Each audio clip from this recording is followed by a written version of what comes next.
Hello, hello, hello, hello, hello. I want to take this opportunity to welcome you to the Tower Organic Farm. As you can see behind me, we are getting ready to plant in about 2 months. And it's very important, as you've seen, that we have prepared the land. We are very intentional about getting the land ready because if we want to be profitable in our operation, if we want to be successful, we have to ensure that the land is prepared adequately. Today, I want to talk about something that is very dear in my heart. As somebody who is interested in people being successful, people living their full potential, in fact, as the president of IEM Approach, where we inspire, equip, and motivate people to discover God's great potential in them, develop that potential, and deploy it. I am very, very interested in people being successful. And that's why today I'm going to be talking about planning because with planning comes positioning, with planning comes profit. And without planning, poverty is going to be the outcome. We are not just talking about money when we talk about poverty. It can be poverty in your relationships, it can be poverty in your finances, it can be poverty in your health, it can be poverty in your. Let's look at what Proverbs chapter 21, verse 5 says. I'm going to read this proverb from many different translations because I like the way some other translations put it. So we're going to start here with the NIV. It says, the plans of the diligent lead to profit as surely as hate leads to poverty. The plans of the diligent will lead to profit. But if you are in a haste, it's going to lead to poverty. King James Version puts it thus: the thoughts of the diligent tend only to plenteousness, plenteousness. So you're going to have plenty. But everyone that is hasty only to want. The New Living Translation puts it thus: good planning and hard work leads to prosperity, but hasty shortcuts lead to poverty. Good planning and hard work leads to prosperity. Hasty shortcuts lead to poverty. Somebody has said that the shortest distance between 2 points or the longest distance between 2 points is a shortcut. Please don't fall for get rich quick schemes. Don't fall for shortcuts. If somebody is telling you you can lose weight without exercising and eating right, please, you are being deceived. There is no way you're going to make profit without paying the price. There's no way you're going to prosper without putting in the work. The New Century Version puts it this way: the plans of hardworking people earn a profit, but those who act too quickly become poor. The plans of hardworking people leads to prosperity, leads to a profit, but those that act too quickly will become poor. American Standard Version puts it this way: the thoughts of the diligent tend only to plenteous, but everyone that is hasty hasteth only to want. Let's look at what the Daily Bible says. The thoughts of the diligent tend only to plenteous, but everyone that is hasty only to want. God's Word Translation. The plans of a hard-working person lead to prosperity, but everyone who is always in a hurry ends up in poverty. I like the way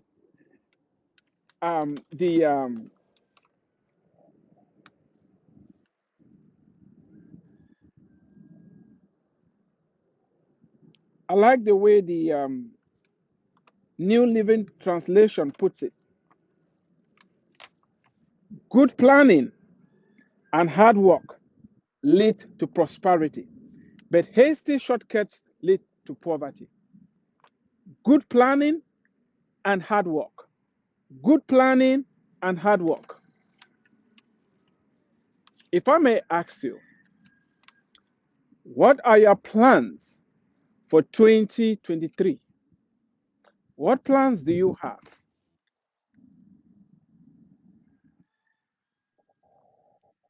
Everybody is talking about prospering. What we should be talking about is good planning and hard work. Good planning and hard work. When you pray, you must add work to it. Is what the Bible is saying here. That if you don't plan and put work, you are not going to have any results. I plan to plant corn, beans, garden egg, water leaf, bitter leaf, you name it. I plan to plant those crops here. That is why the place has been prepared. Because if I was not having a plan, this place would not have been plowed. What are your plans? Financial plans, plans for your marriage, relationships, plans for your health, plans for your business, plans for your career. If you're a student, plans for your education. What are your plans? If I were to ask you today, if somebody was to ask, what are your plans? Somebody said, he who fails to plan is already planning to fail. I'm going to repeat it. He who fails to plan is planning to fail. In other words, there is no neutral place. You cannot be neutral. You are either planning for prosperity and success, or you are planning for poverty and failure. You're either planning to succeed or you're planning to fail. If you don't have plans, you already have a plan because your plan is no plan. And no plan means you're going to fail. There's no neutral place. You cannot be neutral. You need a solid plan. Your plan is going to position you to leverage the resources God has given you and the potential that is in you. Your plan is going to lead to profitability. Your plan is going to lead to increase. You need a plan. In every area of your life that you need to grow, that you need to be successful in, you need a plan. You need to write it down. You need to make it clear. What is your plan? You cannot get up in the day and everything goes. Your plan is going to prevent you from following just anybody that shows up. Your plan is going to prevent you from going to certain places. Your plan is going to prevent you from hanging around certain people. Your plan is going to prevent you from eating certain things. Your plan is going to prevent you from reading certain things. Your plan is going to prevent you from reading certain things. Your plan is going to prevent you from watching certain things. Your plan is going to prevent you from talking anyhow. Your plan is going to prevent you from believing anyhow. Your plan is going to position you to succeed. If you don't have a plan, other people are already planning for you because you're going to receive a phone call from a friend. Oh, John or Mary, come on, let's go here. Because you had no plan, you do what you're going to fall for it. But when you have a plan, you stick to the plan, it's going to shield you, it's going to keep you on the narrow path, and you'll get to your desired destination. A lot has been done and is still being done to eradicate poverty. But this verse is telling us clearly how poverty can be dealt with. It says that good planning and hard work lead to prosperity. So much talk today about prosperity gospel. It's going to be a discussion for another day, where people tell you if you sow a seed, God is going to somehow multiply the money. Don't fall for that. You need to work. You need to put in time. You need to put in effort. You need to work. You need to work hard. How hardworking are you? Some of you spend all your life planning. You've been planning to start a business for how many years? You've been planning to exercise for how many years? You've been planning to start that relationship and get married for how many years? You've been planning to go back to school. Remember, it says that planning and hard work lead to prosperity. You have to plan, you have to work. You have to plan, you have to work. You have to plan, you have to work. Don't kid yourself that the plan alone is going to be enough for you to succeed. You must add work to it.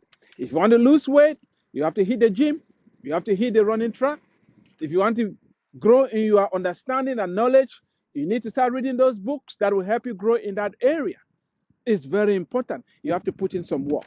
And now, if you think that I am just blowing smoke here, and there is no precedence to what I'm saying about you planning and working hard to lead to prosperity and success and increase, listen to what Jesus said. I want you to listen to this very keenly, because if the master himself said this, we have to take it seriously. I'm so fed up with people who pray, don't have any plan, don't do hard work. That they make people don't take the name of God seriously. Please, if you pray for 10 hours, be ready to work for 20 hours. If you pray for 1 hour, be ready to work for 2 hours. You need to plan. You need to sit down and figure out precisely what you want, how you're going to get there, who you need on your team. Planning is very crucial for success. Don't kid yourself that if I say, oh, in Jesus' name, it's just going to happen. You're lying and you are deceiving yourself, and that is why you are stuck. Evaluate your life. How much has naming and claiming brought to you? If you don't follow principles, your life is not going to change. Listen to what Jesus said in Luke chapter 14, verse 28 to 33. It says, for which of you intending to build a tower does not sit down first and count the cost, whether he has enough to finish it, lest after he has laid the foundation and is not able to finish, all who see it begin to mock him. Okay? Jesus got very practical. Who amongst you wants to build a house does not start by doing what? You sit down, you count the cost, you plan. How much money do I need to build this tower? How much money do I need to build this house? If you don't plan and cost it, you're going to start it in haste. You run out of materials, you run out of money, the house will be uncompleted, the tower will be uncompleted, and people will laugh at you. God cannot be mocked. We've said you need planning, you need hard work. Yes, you need to pray as well. While you are praying, you should be planning. While you are planning, you should be praying. And then you have to walk. While you are walking, you should be praying. While you are praying, you should be walking. If you're not hardworking, you will remain poor. If you don't have a plan, you will be poor. Stop looking for shortcuts. Some of us are running haters scatter. Oh, man of God, pray for me. You just want people to lay hands on you and that all your problem gets solved. It doesn't work like that. You need a plan. You need to work. You need to input. And Jesus went ahead to say that what? It says, saying, this man began to build and was not able to finish. Oh, or what king going to make war against another king does not sit down first and consider whether he is able with 10,000 to meet him who comes against him with 20,000, or else, while the other is still a great way off, he sends a delegation and asks conditions of peace. So likewise, whoever of you does not forsake all that he has and cannot be my disciple. Now, Jesus is saying that what? If you are a king and you want to go fight another king, you have 1,000 soldiers, and the other king has 20,000. You need to evaluate and make sure that you can defeat that king with your 1,000 men. Or what the wise thing to do is what? Send a delegation of peace. Two, appease the other king that has 20,000. But if during your planning and strategizing session with your generals, you figure out that you can beat the other army with your 1,000 men, then go for it.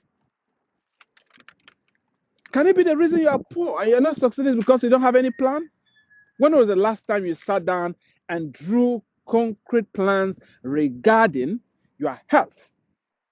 Or you've just given up. Oh, my family, diabetes runs through my family, heart attack runs through my family, yada, yada, yada. This is how we are. No, no, no, no, no. You need to plan to make some changes. Maybe your family is the way it is because of the way they eat. And that is why during the planning session, you figure out that, oh, I need to make some changes in our diet.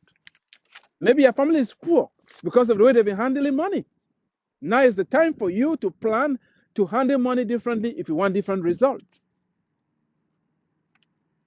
Planning is important. If you don't plan, you cannot succeed. If you don't plan, you remain in poverty. If you are hasty, if you are looking for get quick schemes, you're going to lose your money, you're going to be deceived, and you're going to fail. I thought I should enrich your day today with this short exhortation from Proverbs 21:5, which says that good planning and hard work lead to prosperity, but hasty shortcuts will lead to poverty. Hasty shortcuts will lead to poverty. Please plan accordingly, put in the hard work. If you're a student, don't wait to copy, to cheat. I was scandalized yesterday when I watched a video clip of an FBI investigation that found out that some 3 nursing schools in Florida handed out diplomas to nurses that did not attend school. These nurses just paid $15,000 each, and they gave them the certificate for them to become registered nurses. Will you like somebody who bought their certificate without putting in the hard work, without being trained to be a nurse? Think about that. It's okay to work hard. It's okay to plan. It's okay to pray. Make sure you are planning and you are working hard. Next time, you'll see how this place is going to turn green because we have a plan for it. We've prepared, we're going to plant, and we're going to have an increase. We're going to have yield because we have a plan. Thank you for watching. Do me a favor, share this video. Stay tuned for more updates as I'm going to bring in words of encouragement and exhortation from Ditawa Farm. Yeah, I have a plan today. I need to go back and get some work done. Thank you and God bless you.